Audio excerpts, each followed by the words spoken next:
ওনারা বলেন এটা ব্যাপক অর্থে যেখানে ওয়াজিবের ভিতরে ফরজ অর্থ শামিল, আর এখানে সেই অর্থেই নবী সাল্লাল্লাহু আলাইহি ওয়াসাল্লাম আনুগত্য করা, আল্লাহ নবী সাল্লাল্লাহু আলাইহি ওয়াসাল্লাম আনুগত্য ফরজ। তো এই জন্য বলছেন যে নবী সাল্লাল্লাহু আলাইহি ওয়াসাল্লাম আনুগত্য, তার যার নির্দেশ আছে এগুলোতে মানা, নিষেধ জিনিস থেকে বিরত থাকার মাধ্যমে এটা হলো ফরজ। আমরা ফরজ অনুবাদই করব, মানে অপরিহার্য। আর এটা হলো আমরা যে সাক্ষ্য দিচ্ছি যে রসুল্লাহ মোহাম্মদ হচ্ছেন আল্লাহ রসুল, এরও দাবি হলো এটা। আর আল্লাহ রাব্বুল আলামিন অনেক আয়াতে তার নির্দেশ দিয়েছেন তার আনুগত্যের। কখনো কখনো আল্লাহর আনুগত্যের সাথে স্বয়ং তার আনুগত্যের সাথে যুক্ত করে বলেছেন, যেমন ইয়া আইয়ুহাল্লাযীনা আমানু আতিউল্লাহ ওয়া আতিউর রাসূল, সূরা নিসা 59 নম্বর আয়াত। মুমিন সম্প্রদায় তোমরা আনুগত্য করো আল্লাহর এবং আনুগত্য করো রাসূলের। এখানে যে এবং আনুগত্য করে আতিউ আবার নিয়ে আসছেন, এটাতে বরং আরো তাগিদ হয়েছে যে আল্লাহ নবী সাল্লাল্লাহু আলাইহি ওয়াসাল্লাম আনুগত্যটাও স্বয়ং সম্পূর্ণ। এবং যখন বলবেন যে উলিল আমরি মিনকুম, সেখানে কিন্তু ও আত্মীয় নাই। এই জন্য আলিমগণ ব্যাখ্যাতে বলছেন, ইবনে বাত্তাল সহ অন্যান্যরা, যে আল্লাহ রসুল সাল্লাল্লাহু আলাইহি ওয়াসাল্লামের আনুগত্য ছাড়া অন্য যে কোনো মানুষের আনুগত্যটা হলো আল্লাহ রসুল সাল্লাল্লাহু আলাইহি ওয়াসাল্লামের আনুগত্যের উপর ভিত্তিশীল, মানে দলিল নির্ভর হলে হবে, না হলে এটা বাদ যাবে। এবং কখনো কখনো যারা নবী সাল্লাল্লাহু আলাইহি ওয়াসাল্লামের অবাধ্যতা করে তাদেরকে শাস্তির ভয় দেখিয়েছেন, ফালিয়াহদারিল্লাযীনা ইউখালিফুনা আন আমরিহি, আয়াতের মধ্যে, এটা সূরা নূরের 63, যে তারা যেন সাবধান থাকে যে নবীর বিরুদ্ধাচরণ করে তাদেরকে ফিতনা পেয়ে যায় অথবা কষ্টদায়ক শাস্তি পায়। ফিতনার অর্থ এখানে আলিমগণ বলছেন যে গুমরাহি, ফিতনার অর্থ কুফুরি, শিরিকি।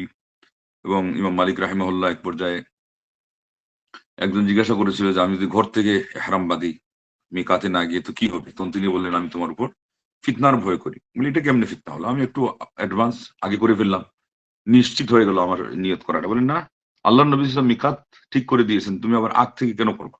তাহলে এটা নবীর বিরুদ্ধাচরণ হলো।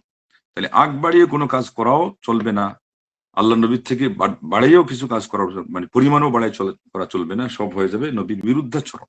অক্ষরে অক্ষরে যেখানে যেভাবে যেটা আল্লাহ নবী সাল্লাল্লাহু আলাইহি ওয়াসাল্লাম থেকে আমাদের আসছে, আর তার যদি কোনো ব্যতিক্রম যদি একটু হয়, কোনো ব্যাখ্যা সাপেক্ষে গ্রহণযোগ্য, সেটা ছাড়া আমাদের পক্ষ থেকে কোনো অগ্রহণযোগ্য ব্যাখ্যা দিয়ে নিজের মন মতো কোনো ধরনের হাদিস বিরোধী, কোরআন বিরোধী কাজ করা যাবে না। করলে এটা কি হবে? কুফরি এবং শিরিকির কারণ হয়ে যাবে। প্রথমত আপাত দৃষ্টিতে যদি নাও হয় তাহলে শেষে হবে। এই জন্য আলিমগণ বলছেন আল বেদাতু বারিদুল কুফুর, বেদাত হলো কুফুরির পুষ্ট অফিস। পুষ্ট অফিসের মানেই হলো আপাত দৃষ্টিতে এটা আসছে এখানে আমার হাতে, কিন্তু পুষ্ট অফিসের মাধ্যমে প্রাপকের হাতে পৌঁছে যাবে। তো প্রাপক এখানে হবে কুফরি এবং শিরিকি। আপাত দৃষ্টিতে প্রথম পর্যায়ে যখন শুরু হয় সব বেদাতি বেদাত থাকে, কিন্তু এরপরে সেটাই শিরিকের মধ্যে মানুষকে নিয়ে গড়ায়। যেমন মিলাদ মাহফিল শুরু হয়েছে আল্লাহ নবী সাল্লাল্লাহু আলাইহি ওয়াসাল্লামের উপর দুরূদ দিয়ে। দুরূদটা তো মূলত সুন্নাহ, কিন্তু এখানে বেদাতি পন্থায় কয়েকজনে মিলে একসাথে পড়া, এটা ছিল বেদাত। এবং কয়েকজনে বসা, আবার শেষ পর্যন্ত উঠা, একটা আরেকটা বেদাত। শেষ পর্যন্ত সব সপ্তম হিজরির মধ্যে এসে আবার কি হয়ে গেল, তাজউদ্দিন সুবকি বা এরকম একজন এসে দাঁড়িয়ে গেলেন চট করে আবেগে।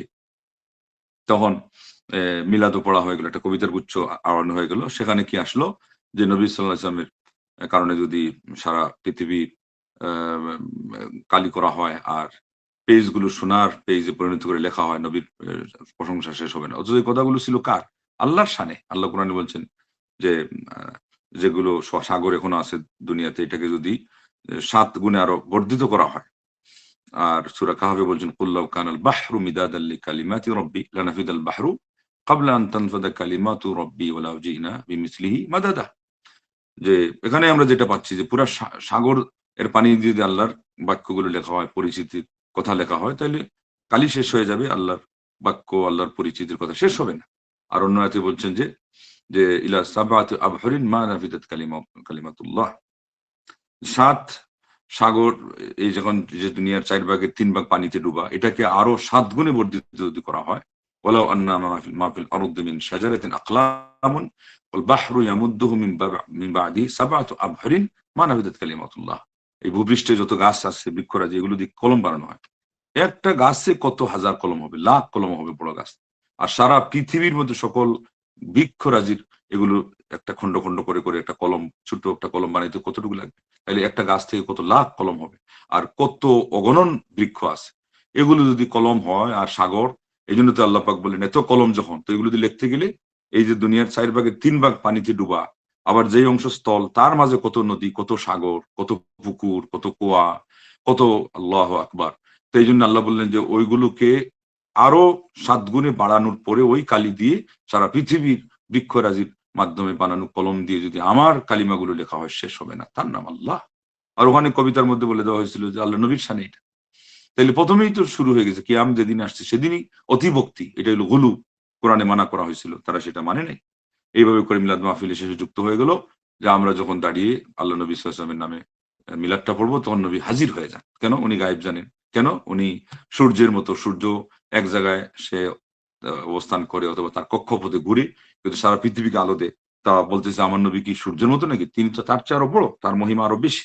তো এটা তো সূর্যের সাথে আমরা বলি যে তার মহিমা এত বেশি যে এই সূর্যের সাথে তুলনাই নেই। আমার নবীর সাথে সূর্য দিয়ে তুলনা করার কোনো কিছুই নেই। সূর্য অন্য বিষয়, আমাদের নবী আরেক বিষয়।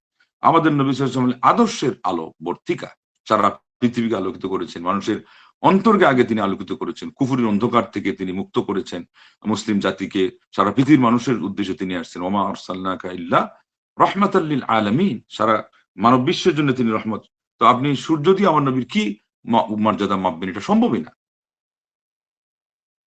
কিন্তু তারা ওই আগে চালু করলো তৃতীয় হিজরিতে ৩৬২ এইগুলো উবাইদি, ফাতেমি, ইবাদি, তারপরে নুসাইরি, এই সমস্ত যারা মারাত্মক পর্যায়ের সুফি এবং রাফিজি ছিল, রাফিজি মাযহাবের মিশরে ৩৬২ হিজরিতে চালু করলো মিলাদ সহ আরো কিছু আনুষ্ঠানিক কাজগুলো। আর ৭০০ এসে এটা হয়ে গেল কিয়ামে পরিণত। কিয়াম যখন আসলো তখন ওখানে আরেকটা শিরকি জিনিস যুক্ত হয়ে গেল। কারণ নবীর নামে কিয়াম ওইটাই তো শিরকের মধ্যে পড়ে যায়। আল্লাহ বলছেন ওয়াকুমু লিল্লাহি কানিতিন, আনুগত্যের শির অবনমিত করে আল্লাহর উদ্দেশ্যে দাঁড়াও। আমরা সালাতে দাঁড়াই ইবাদত হিসাবে।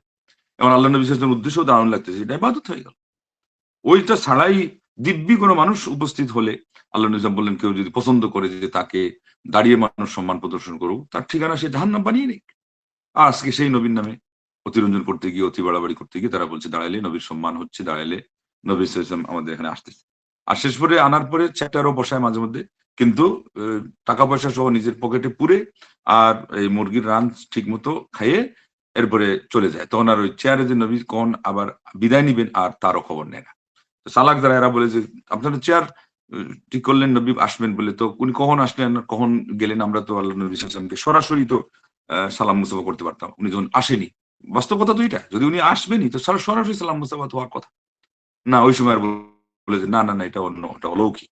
অলৌকিক হলে তো ওইটাই আসল বাস্তব ছিল যে উনি ওখানেই আছেন। এবং আল্লাহ নবীর সম্মান কোন জায়গায়? আল্লাহ নবীর সম্মান হলো সেই জায়গায় যে তার যেই হাদিয়াটা তার উম্মত পেশ করে দুরূদ হিসাবে, আল্লাহ নিজের টিম রাখছেন, ইন্না লিল্লাহি মালাইকাতান সাইয়াহিনা ফিল আরদি ইউবাল্লিগুনা আন উম্মাতিস সালাম। আল্লাহ নিজে মোতায়েন করেছেন তার এক টিম, দস্তুর মতো ফেরেশতাদের। তারা সারা পৃথিবী চষে বেড়ান। তার কোন উম্মত কোন জায়গায়। এমনি তো আল্লাহর জিকিরের জন্য তাদের ডিউটি আছে। কিন্তু এখানে আলাদাভাবে শুধু নবী সাল্লাল্লাহু আলাইহি ওয়াসাল্লামের দুরূদ, এটা জিকিরের একটা পার্ট। ওইটার জন্য আলাদা তাইলে আরেকটা টিম। আল্লাহু আকবার! কি সম্মান দিয়েছেন আল্লাহ পাক। আর তারা করছে কি? আল্লাহ নবী সাল্লাল্লাহু আলাইহি ওয়াসাল্লামকে বলতেছে উনি আসবে। সম্মানী মানুষের দরবারে অন্যরা যায় নাকি না সম্মানী মানুষ অন্যদের দরবারে আসে। ঠিক আছে উনি উনার বদান্যতার পরিচয় দিতে গিয়ে খবর নেওয়ার জন্য মাঝে, মাঝে যাবেন। কিন্তু রেগুলার ডিউটি পালন হিসাবে কে কার কাছে যাবে? যিনি যত নিচের পদে তিনি যাবে ঊর্ধ্বতনের কাছে। তাইলে আল্লাহর নবী সাল্লাল্লাহু আলাইহি ওয়াসাল্লামের কবরে উনিই থাকবেন। ফেরেশতারা আল্লাহ নবী সাল্লাল্লাহু আলাইহি ওয়াসাল্লামকে দুরূদ পৌঁছাবেন। এটা আল্লাহ বলে করে দিয়েছেন, আল্লাহ নবী সাল্লাল্লাহু আলাইহি ওয়াসাল্লাম জানিয়ে দিয়েছেন। তারপরে আমরা এই হাদিস লঙ্ঘন করে, সুন্নতি পন্থা লঙ্ঘন করে, সালাফে সালেহিনদের নিয়মকে এভয়েড করে এবং এগুলোকে একেবারে গুড়িবালি করে দিয়ে আমাদের আবেগকে চরিতার্থ করতে গিয়ে না নবী নামে মিলাদ না পড়লে সম্মান হচ্ছে না, নবী সাল্লাল্লাহু আলাইহি ওয়াসাল্লাম গায়বীভাবে হাজির হন। অথচ এখানে কয়টা সিরিজ একসাথে যুক্ত হয়ে গেল যে কোন জায়গায় মিলাদ হচ্ছে, এই জায়গায় উপস্থিত হতে গেলে তো আল্লাহ নবী সাল্লাল্লাহু আলাইহি ওয়াসাল্লামকে জানতে হবে। জানতে গেলে গায়েব জানতে হওয়া লাগবে। উনি আছেন মদিনায়। কে কোন জায়গায় পৃথিবীর আনাচে কানাচে মিলাদ এর সুর তুলতেছে এটা জানতে হবে। তো আল্লাহ নবী কি গায়েব জানেন নাকি? তাইলে এখানে গায়েব জানতা হিসাবে একটা শিরিক করলো। এরপরে তিনি সারা পৃথিবীতে একাই তার আম আম বাহ্যিক শক্তি বা ক্ষমতা তিনি প্রয়োগ করতে পারেন। এটা আল্লাহর ক্ষমতা। সারা পৃথিবী আল্লাহ রাব্বুল আলামিন দেখেন এবং পৃথিবীর মধ্যে তার ক্ষমতা চালান। আল্লাহ নবী সাল্লাল্লাহু আলাইহি ওয়াসাল্লাম এটা পান নাই। তিনি মাখলুক। আল্লাহ তাকে যতটুকু শক্তি দিয়েছেন তিনি ততটুকুই করেন। তারা সেই শক্তি উনাকে দিয়ে দিল। এরপরে বলল যে আল্লাহ নবী সাল্লাল্লাহু আলাইহি ওয়াসাল্লাম তাদের এখানে এসে এটা নিয়ে যান, দিয়ে আল্লাহ নবী সাল্লাল্লাহু আলাইহি ওয়াসাল্লাম কি করলো? অপমানও করলো। লা হাওলা ওয়ালা কুওয়াতা ইল্লা বিল্লাহ। অতএব সম্মানের জায়গায় আল্লাহ পাক রাখেছেন। আমরা নিজেরা নিজেদের পক্ষ থেকে যেটাই করতেছি এটা গুলু, বাড়াবাড়ি, এটা দিয়ে নবীকে আরো অপমান করা হচ্ছে। এটা বুঝতে হবে আমাদের। এইজন্যে ফিতনার অর্থ হলো তাদের অন্তরে কুফরি, মুনাফিকি, বেদাত এগুলো সব আসতে পারে এবং পরকালে কঠিন শাস্তি দুনিয়াতেও আসতে পারে, পরকালেও আসতে পারে। দুনিয়াতে ইসলামী রাষ্ট্র থাকলে তাকে হত্যাও করা হবে। যেহেতু সে কি করছে? নবীর বিরুদ্ধাচরণ করছে। অথবা তাকে বন্দী করা হবে। এভাবে যেকোনো শাস্তিও হতে পারে। আর পরকালেটা তো জাহান্নামের শাস্তি জানাই আছে। আল্লাহ রাব্বুল আলামিন আ নবীর আনুগত্যকে ধরে আল্লাহর আনুগত্যকে নবীর আনুগত্য হিসাবে তিনি ধরেছেন। মানে নবীর আনুগত্যকে তার আনুগত্য হিসেবে পরিগণিত করেছে। এবং এটাকে আল্লাহর ভালোবাসা পাওয়ার উপায় হিসাবে নির্ধারণ করেছেন। বলেছেন, "কুল ইন কুনতুম তুহিব্বুনাল্লাহ ফাত্তাবিউনি ইউহিব্বুকুমুল্লাহ ওয়া ইয়াগফির লাকুম যুনুবাকুম ওয়াল্লাহু গফুরুর রহিম।" সূরা আল ইমরান ৩১ নম্বর আয়াত। হে নবী, আপনি বলে দিন তোমরা যদি আল্লাহকে ভালোবাসতে চাও তাহলে আমার অনুসরণ করো। আর আল্লাহ তোমাদেরকে ভালোবাসবেন, তোমাদেরকে ক্ষমাও করবেন। তিনি হচ্ছেন ক্ষমাশীল, দয়াশীল। এবং আল্লাহর নবী সাল্লাল্লাহু আলাইহি ওয়াসাল্লামের আনুগত্যকে আল্লাহ পাক হিদায়াতের মাধ্যম বানিয়েছেন এবং তার অবাধ্যতাকে গুমরাহি বানিয়েছেন। বলেন, "ওয়া ইন তুতিউহু তাহতাদু।" সূরা নূরের ৫৪ নম্বর আয়াত। যদি তোমরা তার অনুসরণ করো তবে হেদায়েত পাবে। এরই অর্থ হলো তার অনুসরণ থেকে বাইরে গেলেই গুমরাহ হয়ে যাবে। আল্লাহ পাক আরো বলছেন, "ফাইন লাম ইস্তাজিবু লাক ফা'লাম আন্নামা ইয়াত্তাবিউনা আহওয়াআহুম।" তারা যদি তোমার ডাকে সাড়া না দেয় তাহলে তুমি জেনে নাও যে তারা তাদের প্রবৃত্তির অনুসরণ করে। ওমান আদাল্লু মিম্মান ইত্তাবা হাওয়াহু বিগাইরি হুদাম মিনাল্লাহ। আর আল্লাহর হেদায়েত ছাড়া অন্যের হেদায়েত কেউ যদি তার হেদায়েত ছাড়া অন্য হেদায়েতের পথ ধরে তাইলে আল্লাহ ছাড়া তাকে কে মানে এ অপেক্ষা তাইলে কে আর বেশি গুমরাহ থাকবে? তার মানে নবী সাল্লাল্লাহু আলাইহি ওয়াসাল্লামের পথ ছাড়া গুমরাহ হওয়া ছাড়া কোনো উপায় নাই। আর নবী সাল্লাল্লাহু আলাইহি ওয়াসাল্লামের পথ পরিহার করে অন্য জায়গায় যাওয়া মানে এটা আল্লাহর হেদায়েতের বাহিরে যাওয়া। কারণ আল্লাহর হেদায়েত তো নবী সাল্লাল্লাহু আলাইহি ওয়াসাল্লামের মাধ্যমেই আল্লাহ দেখিয়েছেন। এখানেই সীমাবদ্ধ। এজন্য এটা বলা হলো, ইন্নাল্লাহা লা ইয়াহদিল কওমায যালিমিন। আ অবিচারী মানুষকে, জুলুমকারী মানুষকে আল্লাহ হেদায়েত করেন না। তার মানে যারা ইচ্ছা করে এগুলা করতেছে অথবা যারা আল্লাহর নবী সাল্লাল্লাহু আলাইহি ওয়াসাল্লামের অধিকার না বুঝিয়ে দিয়ে সম্মান না করতে গেলে করছে, এরা হলো জালিম। আর এই ধরনের জালিমকে আল্লাহ হঠকারী হওয়ার কারণে হেদায়েতই করে না। সূরা কাসাস ৫০। আল্লাহ পাক এটাও বলেছেন যে আল্লাহর নবী সাল্লাল্লাহু আলাইহি ওয়াসাল্লাম জীবনে রয়েছে উত্তম আদর্শ। লাকাদ কানা লাকুম ফি রাসূলিল্লাহি উসওয়াতুন হাসানাহ। সূরা আহজাবের ২১ নম্বর আয়াত। এরপর এটা বলছেন, কাদের জন্য? লিমান কানা ইয়ারজুল্লাহ ওয়াল ইয়াউমাল আখিরা ওয়া যাকারাল্লাহ কাসীরা। যে আল্লাহকে ভয় করে, আল্লাহর সামনে দাঁড়াবে কিভাবে হিসাব নিকাশের কথা, পরকালের কথা চিন্তা করে এবং আল্লাহকে বেশি, বেশি স্মরণ করে। ইয়ারজু শব্দের শাব্দিক অর্থ হলো আশা করা। কিন্তু মাঝে মধ্যে এটা আরবিতে গ্রামারের অনেক কিছু কেরামতি আছে যে সম্পূর্ণ বিপরীত অর্থে আসে। আশার বিপরীত অর্থ কিন্তু ভয়। তো এটাতে অনেক আলিম বলছেন যে এটা হলো ভয়ের অর্থে আসছে। আর কেউ বলছেন ২ টাই এখানে হতে পারে। যে বড় মানুষকে মানুষ তার কাছ থেকে কিছু আশাও করে, আবার যদি বিপরীত করি তার কোনো আইন লঙ্ঘন হয় তাইলে ভয়ও করে। তো এখানে ২ টাই জিনিস সম্ভাবনা আছে। কিন্তু অনেকে বলছেন যে এখানে ইয়ারজু শাব্দিক অর্থে আশা হলেও এখানে মূলত উদ্দেশ্যগত অর্থ হলো ভয়। যে কিয়ামতের কথা যদি মানুষ ভয়ের মধ্যে নেয়, পরকালে আমার কি হিসাব কি দিয়ে জবাব দিব হিসাব নিকাশের সময়, এই ভয় যদি মনে থাকে তার উচিত আল্লাহ নবী সাল্লাল্লাহু আলাইহি ওয়াসাল্লামকে উত্তম আদর্শ হিসাবে মেনে নেওয়া। এবং লাকাদ, এটা লাম হলো একটা তাকিদের অক্ষর, কাদ আরেকটা তাকিদের অক্ষর, তাহলে কানা এটাও তাকিদের জন্য, যেহেতু অতীতকে বুঝায়। আর লাকুম সহ এটাও তাকিদ। এরপরে অথবা কানা লাকুম ২ টা নিয়ে মিলিয়ে একটা ধরা হয়েছে, তাহলে ৩ টা। ফি রাসূলিল্লাহ এখানে কিন্তু জরফ, এটা যেখানে পতিত হয় যে কথাটা, এটা কিন্তু আরবি গ্রামারের নিয়ম অনুযায়ী শেষে আসার কথা। যেমন হয়তো লাকাদ কানা লাকুম উসওয়াতুন হাসানাতুন ফি রাসূলিল্লাহ। অথচ এখানে বলা হলো ফি রাসূলিল্লাহি উসওয়াতুন হাসানাহ। এটা আরেকটা তাগিদ। যেটা আরবি গ্রামারের নিয়ম অনুযায়ী শেষে আসার কথা, এখানে আগে আনা হয়, এটাও তাগিদ হিসাবে হয়। তাহলে এখানে মোট ৪ টা তাগিদ এসে গেল। আলিমগণ বলেছেন দিক মূলত ৪ টা: সম্মুখ, পেছন, ডান, বাম। যেখানে বোঝানো হলো আল্লাহর নবী সাল্লাল্লাহু আলাইহি ওয়াসাল্লামের আদর্শ আমাদের জন্য এতই নিশ্চিত এবং ফিক্সড, অবধারিত যে এর মোকাবেলায় ডান থেকে আসুক, বাম থেকে আসুক, সম্মুখ থেকে, পেছন থেকে কোন আদর্শের দিকে আমাদের ভ্রুক্ষেপ করার অধিকার নাই। সবগুলো রাস্তা বন্ধ করে দিয়ে আল্লাহ পাক এই আয়াতেই শুধুই তার নবী সাল্লাল্লাহু আলাইহি ওয়াসাল্লামের আদর্শকে চূড়ান্ত হিসেবে ঘোষণা করেছেন। এটা আমরা যদি গ্রামার দিক থেকে ব্যাখ্যা করি এবং অনেক মুফাসসিরগণ এটা করেছেন, আমরা বুঝতে পারি। অথচ এরপরও আমাদের অনেকে আল্লাহর নবী সাল্লাল্লাহু আলাইহি ওয়াসাল্লামকে বাদ রেখে তার আদর্শকে বৃদ্ধাঙ্গুলি দেখিয়ে অন্য তন্ত্র মন্ত্র, অমুক তরিকা, অমুক মাযহাব, অমুক ইজম, অমুক থিওরি, অমুক আশারি, মাতুরিদি, জাহমি, মু'তাজিলি, মুআত্তিলি, লা হাওলা ওয়ালা কুওয়াতা ইল্লা বিল্লাহ। তাহলে এটা গুমরাহ হবে না তো কি হবে? ইবনে কাসির রাহিমাহুল্লাহ বলছেন এই আয়াতটা হলো একটা বিশাল মূলনীতি নবী সাল্লাল্লাহু আলাইহি ওয়াসাল্লামের অনুসরণের ক্ষেত্রে, তার কথায়, তার কাজে, তার সকল অবস্থায়। এবং এজন্য আল্লাহ রাব্বুল আলামিন নবী সাল্লাল্লাহু আলাইহি ওয়াসাল্লামের অনুসরণকে আ আহজাবের দিন ধৈর্যের ক্ষেত্রে নবী সাল্লাল্লাহু আলাইহি ওয়াসাল্লাম আরো বেশি ধৈর্যকে অনুশীলন করা এবং যুদ্ধের ময়দানে নিজেকে অটল রাখা, নিজের মনের সাথে জেহাদ করা এবং আল্লাহর পক্ষ থেকে আ এই কঠিন পরিস্থিতি থেকে উদ্ধার পাওয়ার জন্যে তার রহমতের আশায় থাকা সাল্লাল্লাহু আলাইহি ওয়াসাল্লাম।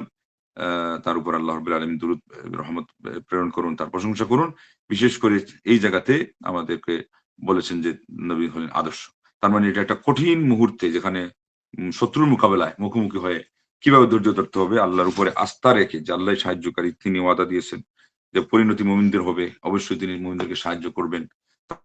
আল্লাহর নবী যেভাবে আযাবের যুদ্ধের দিন আ ধৈর্য ধরেছিলেন, আমাদেরকেও ওই ধরনের যেকোনো কঠিন পরিস্থিতিতে ধৈর্য ধরতে হবে। আর কোরআনের যেকোনো আয়াতের ক্ষেত্রে মূলনীতি হলো আল ইবরাতু বিউমুমিল লফজি লা বিখুসুসিস সাবাবি। এখানে ইবনে কাসির রাহিমাহুল্লাহ আল্লাহ নবী সাল্লাল্লাহু আলাইহি ওয়াসাল্লামের ওই যুদ্ধের যে ধৈর্যের সাথে বলতেছেন এটা আল্লাহ মিলাইয়া বলতেছেন। কিন্তু এটা হলো ওই পারপাসে হয়তোবা মানে বলব যে অবশ্যই বলব যদি সঠিক হয়ে থাকে সকল মুফাসসিররা একমত হন।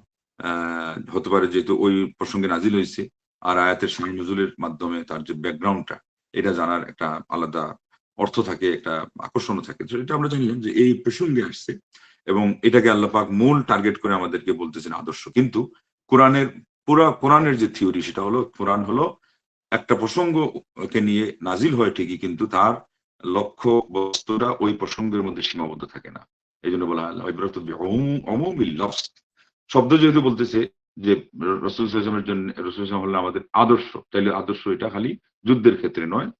বাড়িতে, গাড়িতে, সাংসারিক কাজে, পরিবারে, ব্যক্তি জীবনে, আত্মশুদ্ধিতে, আকীদাতে, ইবাদতে, আমলে, আখলাক শুধরাতে, আদব শিষ্টাচারে নিজের দায়িত্ব পালন করতে, নিজের অধীনস্থদের পরিচালনা করতে এবং নেতৃত্ব দিতে, যত কিছুতে যা লাগে মসজিদ এর মধ্যে দায়িত্ব পাইলে, ইমামতি করতে গেলে, মুক্তাদি হতে গেলে, মুয়াজ্জিন হতে গেলে, মুয়াজ্জিন বলা হয়েছে তিনি হলেন আমানতদার, ইমামকে বলা হয়েছে ইমাম আমানতদার। এই সব জায়গায় আল্লাহ নবী সাল্লাল্লাহু আলাইহি ওয়াসাল্লামকে ফলো করাটা কিন্তু মূলত উদ্দেশ্য। এইজন্য উনি বলছেন যে শাইখুল ইসলাম যেখানে বলছেন ৩০ জায়গায় উনি পাইছেন। এখানে বলতেছেন যে ৪০ জায়গায় বা মোটামুটি ৪০ জায়গার মতো করে আল্লাহ পাক কোরআন কারীমের মধ্যে নবী সাল্লাল্লাহু আলাইহি ওয়াসাল্লাম আনুগত্যের কথা বলেছেন। শাইখুল ইসলাম ইবনে তাইমিয়া বলছেন ৩০ জায়গায়। মোট কথা কমপক্ষে ৩০ জায়গায়। তার মানে ওটা হলো সুস্পষ্ট।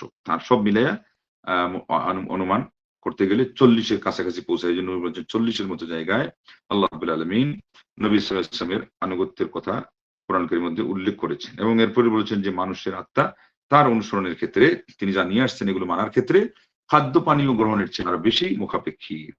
কারণ খাদ্য পানি শেষ হয়ে গেলে মানুষ হয়তো মারা গেল, দুনিয়া থেকে শেষ হয়ে গেল। কিন্তু যদি আল্লাহর রাসূলের আনুগত্য থেকে বঞ্চিত হয় তাহলে তো তার সবই গেল। দুনিয়া গেল, আখিরাতে গেল। কঠিন শাস্তি এবং জাহান্নামের শাস্তি এগুলো তার জন্য অবধারিত হয়ে গেল। তো এইজন্য আল্লাহ রাব্বুল আলামিন ইবাদতের ক্ষেত্রেও নবী সাল্লাল্লাহু আলাইহি ওয়াসাল্লামকে আদর্শ হিসেবে মানতে বলেছেন। ইবাদতের পদ্ধতি, নিয়ম কানুন এগুলোর ক্ষেত্রেও। এবার তিনিও এই আয়াত দিয়ে দলিল দিচ্ছেন। তার মানে উনিও কিন্তু ব্যাপক হিসাবে দলিল। এরপরে বলছেন যে নবী সাল্লাল্লাহু আলাইহি ওয়াসাল্লাম নিজেই বলছেন যে সল্লু কামা রাআইতুমুনি উসাল্লি, এটাও একটা ইবাদত, সবচেয়ে বড় ইবাদত। যে আমি যেভাবে সালাত পড়ি তোমরা সেভাবে সালাত আদায়। বুখারীর হাদিস। খুযু আন্নী মানাসাকুম, আমার কাছ থেকে হজ্জের মাসআলা মাসায়েল গ্রহণ করো। এটা মুসলিম শরীফের হাদিস। তাইলে এগুলো ইবাদত। এগুলোর ক্ষেত্রেও নবী সাল্লাল্লাহু আলাইহি ওয়াসাল্লাম গ্রহণ করতে হবে। তারপর তিনি ব্যাপক মূলনীতি দিয়েছেন। লাইসা আলাইহি আমরুনা ফাহুয়া রাদ। যে ব্যক্তি আমার আমল করলো যাতে আমার কোনো নির্দেশনা নাই তার আমলটা পরিত্যক্ত। আর বুখারীতে আসছে মান আহদাসা ফি আমরিনা হাযা মা লাইসা মিনহু ফাহুয়া রাদ।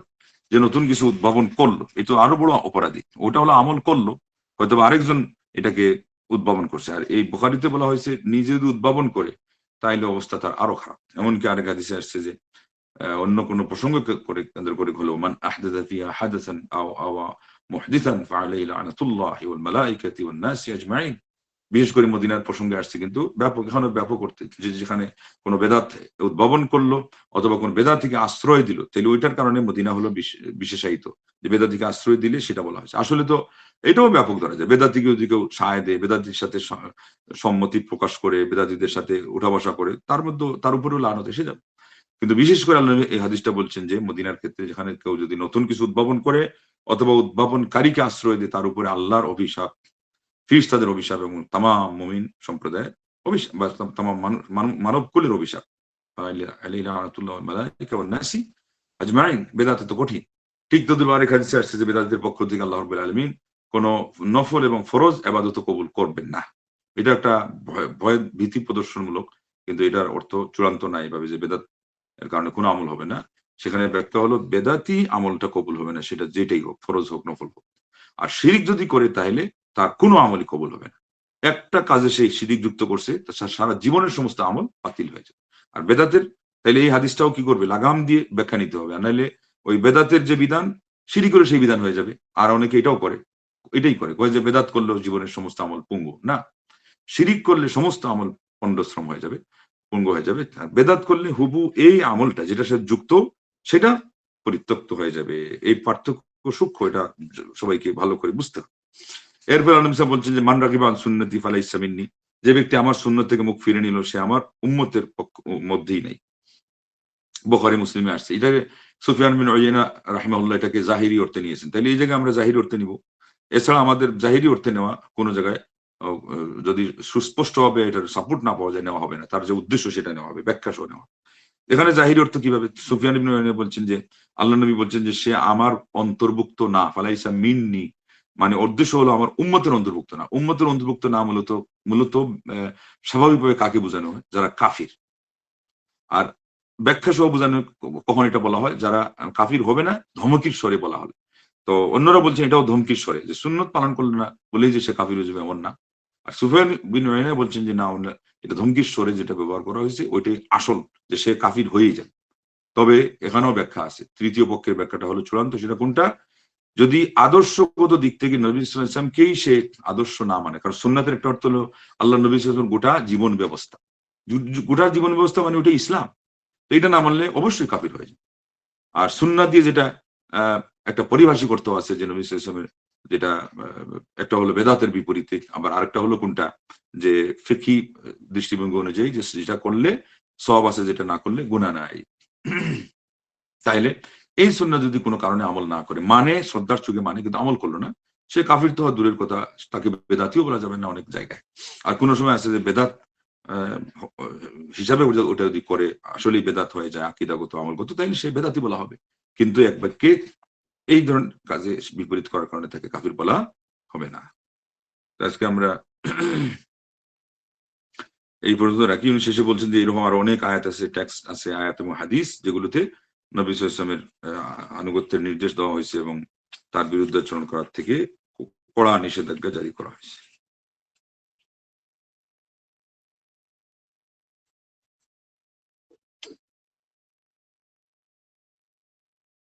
আর পড়বেন নাকি?